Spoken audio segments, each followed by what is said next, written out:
Albert, we get a million things to ask you about, but I guess we'll start here. We were just talking about what chance we give the Browns quarterback competition to work out in 2025, and there's a few different ways to maybe diagnose that or break that down. But if we just said, like, what chance, and maybe for you, what constitutes the Browns quarterback competition working out in 2025?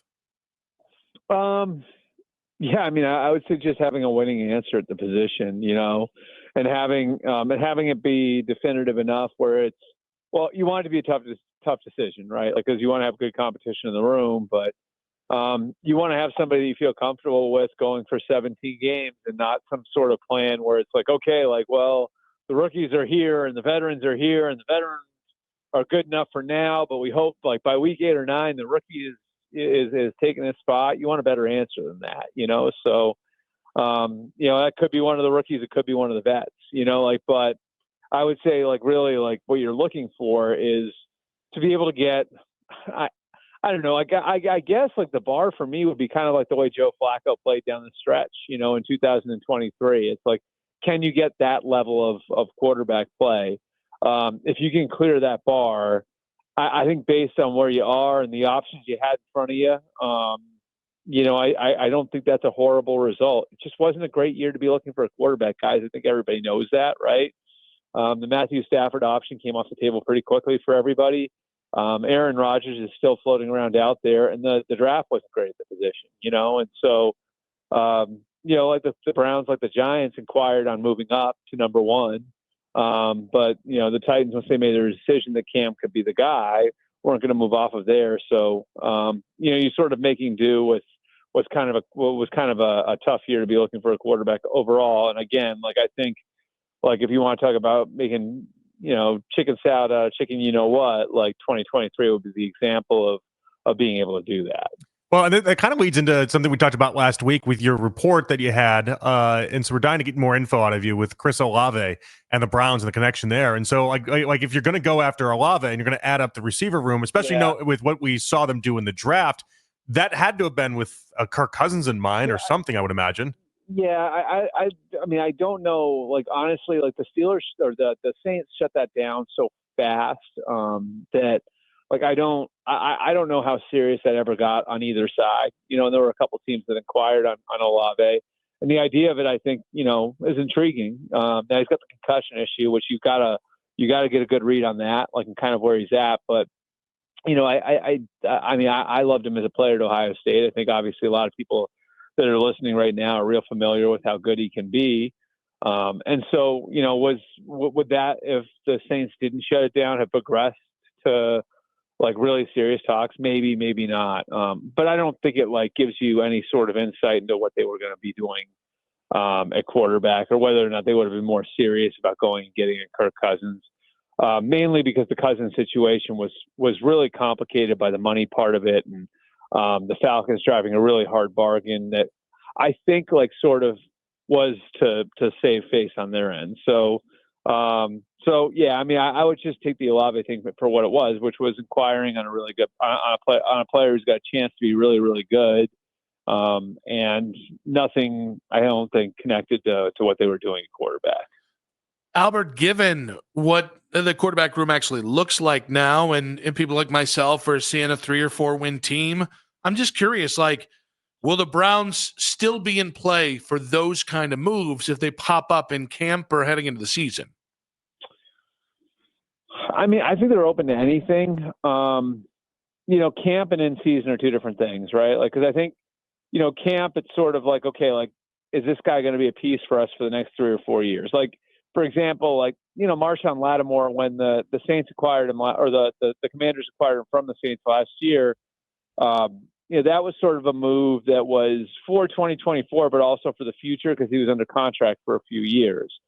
So, like, if you're doing something in camp, I would think it would be for a piece like that. Like, this is a building block. This is a guy who we think is better than the picks we're giving up for him, and somebody that we can have around for a while. Once you get in season, I think things change a little bit, just in that so much is going to be, done relative to your own record, and like if you're 1-4, you're less likely to make a trade for a piece than you would be if you were 4-1. And if you get to like 6-7-1, maybe you're more willing to do the 1-year rental thing where there's no assurance that you're going to have a guy back after the end of the year. So I just think, once we get to, that reporting date for training camp at the end of July, we're talking about a whole bunch of different elements being in play with each and every trade possibility there is out there. And a lot of it, I think, again, relates to the point in the calendar you're in and where your team's at. Do you feel like it's likely that they get rid of either Flacco or Pickett by the time we are done with training camp? Is that before training camp even gets underway? Like, what do you think the timeline is there? Well, in a weird way, it kind of feels to me like that's going to ride on how the rookies come along. I mean, I know people want to, ask the question, is Shedeur Sanders going to start this year? It's funny that nobody's asking that question about Dylan Gabriel, even though he was drafted higher than him. But I think the first thing you have to figure out is whether or not you'd be comfortable with those guys as a backup, and that's a big question, so is a guy ready to, be the only other quarterback that's going to dress on Sunday where if there's a fire drill situation, your starter gets hurt, he's going to be ready to go out there and run the offense and run the huddle with a bunch of grown men in the huddle with him.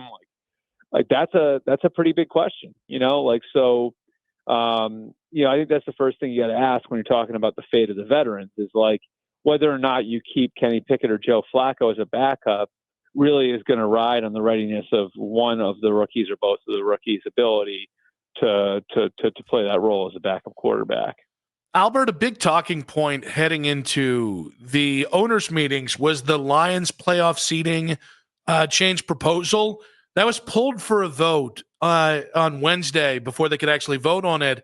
Just why was that pulled when it seemed like there had been some momentum to have a vote on that at this latest rendition of the owners' meetings? Because they want to keep it alive, and they knew there wasn't enough support for it. So why put it through a vote where it was going to become public inevitably if it gets voted down? And this is a big initiative for the league office. And I think, to me, maybe the most interesting part of this was when the discussion went to the floor, the Rams COO, Kevin Demoff, stood up and basically said, we need to figure out what we're trying to do here. Are we trying to create more excitement at the end of the season and create more exciting matchups, or are we trying to be fair? Because those two things don't necessarily, work together all the time. And I think, there's no question that if you had an open seating format, you'd probably create more for individual teams to play for in week 17 and 18. And that would probably mean you would have less, fewer teams sitting their starting quarterback, sitting key players in week 18, which would make for more excitement in week 18. So that's why the NFL wants to do it. That's what the league office is, sort of concerned in. They look at each of the 272 games as pieces of real estate that they can sell. How do we make more of those games more exciting? The flip side of it is the fairness side of it, which is, these teams are competing in very different environments, and for example, the NFC East this year plays the NFC North and the AFC West. In those two divisions, there are 6 playoff teams, okay? And I don't need to go through every one of those. You guys know how hard that schedule would be. Meanwhile, the NFC West plays the 2 South divisions. And those two divisions have, I think it's 5 teams that had 12 or more losses last year and only 2 playoff teams. So, let's say the Eagles, through that gauntlet of a schedule, win 11 games, and the Niners, through a schedule where they're going to be playing 8 teams from the 2 South divisions, win 11 games or win 12 games. What's more impressive? Is it the Eagles with 11 or is it the Niners with 12? It's probably the Eagles with 11, right? And that to me is the problem, is that it's the fairness element of it. These teams are not competing in the same environment because everybody doesn't play everybody. And so that led to more of a big picture discussion. Do we need to rethink the divisions? Do we need to rethink their scheduling formula?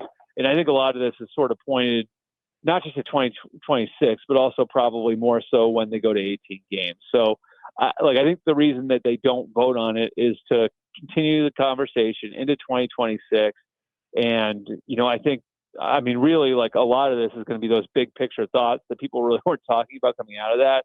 Is I know, there was one team president who basically said to the guys at the league office, hey, if we're going to be redoing the schedule, I want to be a part of that. I want to be a part of that. I want to have a voice in it. So there's like real big box discussion going on about what's going to happen with the schedule and the structure of all of that. When they go to 18 games in a couple of years. Albert, no TJ Watt at practice for the Steelers today in their OTAs. He's obviously entering the last year of his contract situation. Is there anything we can read into that? And we talked about like midseason trades potentially. If this goes sideways for Pittsburgh, is he on the table there?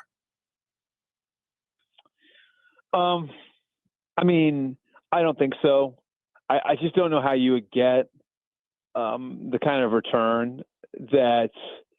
I mean, look, like if we're talking about in season, that's something else. Like that would mean the Steelers season has collapsed and they don't, and now they're moving on, and and then somebody else comes in. Maybe then you get the correct value, but it'd be really hard to get proper value for a guy who means as much as he does to the Steelers when he's 31 years old and in a contract year. So I don't know what somebody would put in front of them that would make them move. They're sort of leveraged in this spot where it's like, okay, like we've got, TJ Watt at 31. We've got Minka Fitzpatrick at 29. We've got Cam Hayward at the end of his career. We just traded for DK Metcalf, who's going on to his third contract. They're really kind of, they've built a core that's built for right now. And, so I don't know that it would make any sense for them to trade him. These things oftentimes can get ugly early. That's sort of the new thing now, right? Like with the penalties for skipping training camp practices being as severe as they are, more guys have kind of gotten militant in the spring to try to make their point in the spring so they don't have to incur the fines that come with sitting out in the summer. And so I think this is probably just a simple negotiating move by TJ Watt, and we'll see what happens. Albert, we get about 45 seconds. Why are teams fully guaranteeing the first round pick contracts this year? It's a good question. I know they're not doing it out of the goodness of their hearts. What? For sure. They're just so giving, those billionaires. I think part of it probably has to do with cash flow. You know what I mean? Like, and if for some of the teams, if you are paying out like big bonus money or whatever to some of your veteran players, and this is really in the weeds when it comes to financials of teams, but if you're paying out like big bonus numbers to veteran players, and you want to kind of cut down your cash flow on the back end and maybe save a few million on how you're paying your rookies. Well, if you're asking that for that from an agent, like, hey, can we defer $2 million here or whatever? Well, they're going to be looking for a give back, and that would be one way to get it. So my guess would be like it's something like that. I just haven't looked enough into it to really give you guys a definitive answer.